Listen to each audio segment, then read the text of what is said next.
Bitcoin was the first, and Bitcoin generated this term blockchain. Okay. Because the first instance Who of this... invented Bitcoin? This was invented in 2008 by a pseudonymous person or persons named Satoshi Nakamoto. Still don't know to this day who that person or group is. So this is like QAnon. No one knows who it is. Nobody knows who it is. And, yeah, QAnon. I tend to think that that's just kind of made up stuff. It is. But with Bitcoin, somebody out there wrote this white paper and published it, and like a person or persons, and they were freaking brilliant. This invention, Why wouldn't they want their identity known? I don't know. And you know what's even crazier? The person that did this, or persons, had a wallet address, because anything in crypto, and then I'll get to defining what blockchain is. Anything in crypto is a public blockchains is visible to the world. You and I could go on a computer right now and look at the Bitcoin blockchain and look at different wallet addresses and see how much Bitcoin are in those addresses. Now, we couldn't see who owns those addresses. Okay. It's anonymous. Okay. But we can watch those transactions happen in real time, which is nuts to think about. So there's a pretty reasonable level of transparency there. Very. Even though you don't know exactly who it is, you can see where it's all moving. Very, yeah. So Satoshi Nakamoto has a wallet with hundreds of billions of dollars worth of Bitcoin in it, and that Bitcoin has never moved. He's never cashed out. He or she has never cashed out any of it. And we can say that with certainty. That wallet has been... that wallet has not done a transaction in the 10 years that it's existed. And if he or she, or they were to divest, what would that do The market would probably have a 30% correction because that would freak some people out. So why? Because there would be some uncertainty about the security of everything? No, I think it's just,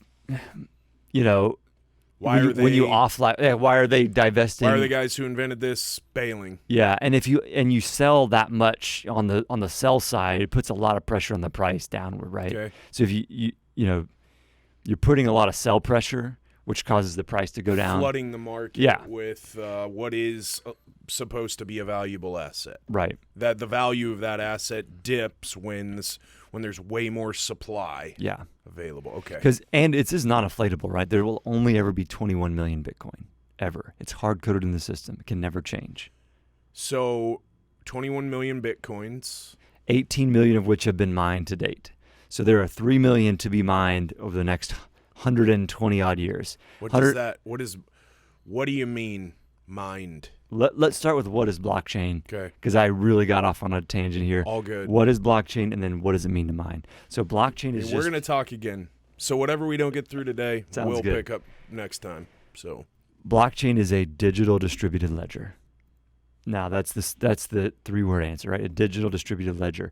Think about it like double entry accounting has been around for 500 years. Mm-hmm. We've used it since the Medici era. They used it to track debits and credits when you didn't trust the other person on the end of the transaction. Didn't know them, may not even have seen them.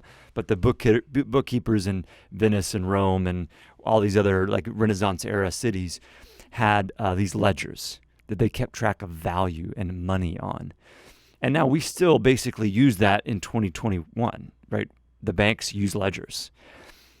Blockchain is just a better ledger. It's a ledger with no centralized authority. It's code. It's just a digital distributed ledger that is secured by the nodes, which are just computers, on the network through proof of work for Bitcoin and other proof of work blockchains, or proof of stake for Ethereum and other, Ethereum's moving to proof of stake. But they secure these ledgers, and everybody can see what's happening on these ledgers.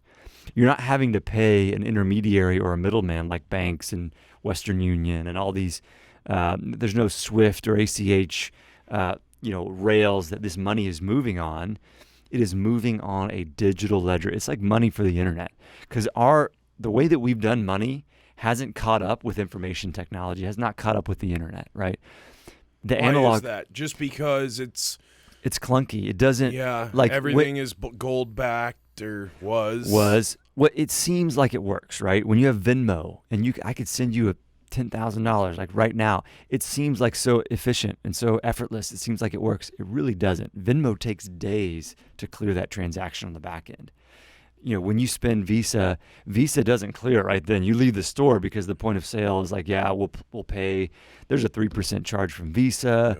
they don't clear that. If there's, ACHs don't clear for a couple days, and then there's like a 90-day clawback period.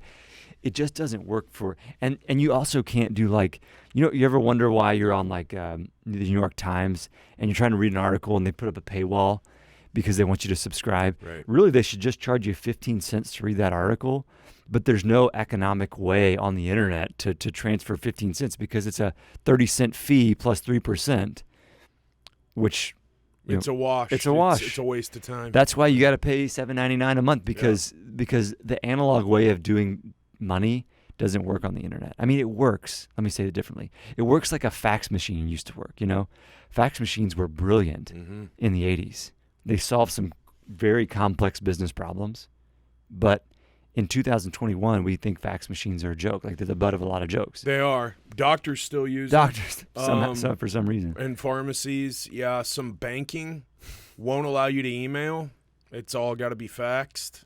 It's crazy. You deal with the IRS. They don't have an email. Right. Like you literally call them and they say, "Sorry, I can't give you my email address." Mm-hmm. You're like, "So I got to fax you this." It's crazy. So that's the same thing. In 10 years, we're going to look back and think, "I can't believe we used ACHs." Yeah. So all we're doing is making a technological advance in the way we move money around. Exactly. But it's got to catch on in a more mainstream manner for it to really catch on all the way. Correct. So you saw that article, Joe Rogan just accepted a $100,000 crypto payment. Aaron Rodgers is starting to take his salary in crypto and Bitcoin. So it's moving.